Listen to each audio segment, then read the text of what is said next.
आज हम गीता के उस ज्ञान में प्रवेश करेंगे जहां प्रश्न शरीर का नहीं, आत्मा का है।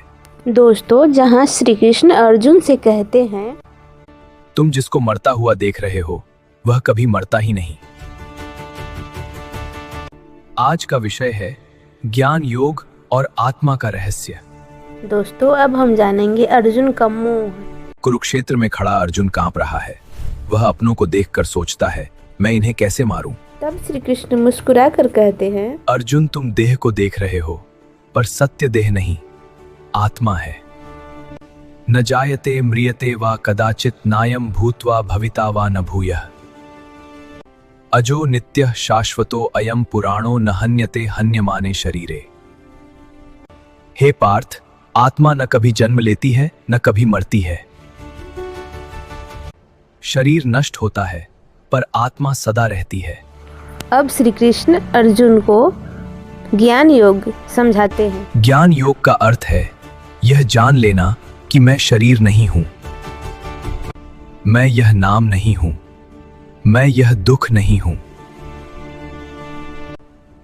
मैं यह परिस्थिति नहीं हूं, मैं अविनाशी आत्मा हूं। हे पार्थ, जब यह ज्ञान जाग जाता है तो भय अपने आप समाप्त हो जाता है। जैसे कपड़े पुराने हो जाते हैं और मनुष्य नए कपड़े पहन लेता है, हे पार्थ, वैसे ही आत्मा एक शरीर छोड़कर दूसरा शरीर धारण करती है। इन आंसुओं का क्या कारण है केशव? हे पार्थ, हम दुखी इसलिए होते हैं क्योंकि हम अपने को शरीर मान लेते हैं। जब कोई हमें ठेस पहुंचाता है तो आत्मा को कुछ नहीं होता, चोट अहंकार को लगती है।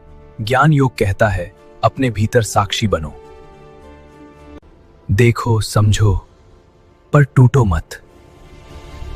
अब भगवान श्री कृष्ण अर्जुन को एक रहस्यमय वाक्य समझाते हैं। श्री कृष्ण कहते हैं, जो आत्मा को जान लेता है वह किसी से डरता नहीं, किसी से द्वेष नहीं करता और किसी पर निर्भर नहीं रहता। यही है सच्ची मुक्ति। हे अर्जुन, आज यदि यह समझ आ गया कि मैं आत्मा हूं तो जीवन का आधा युद्ध आज ही जीत लिया।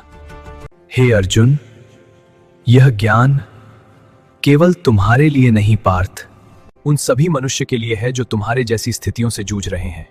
यह ज्ञान सबके लिए है, सारे मनुष्य के लिए है, इसलिए इसे आगे जाने दीजिए।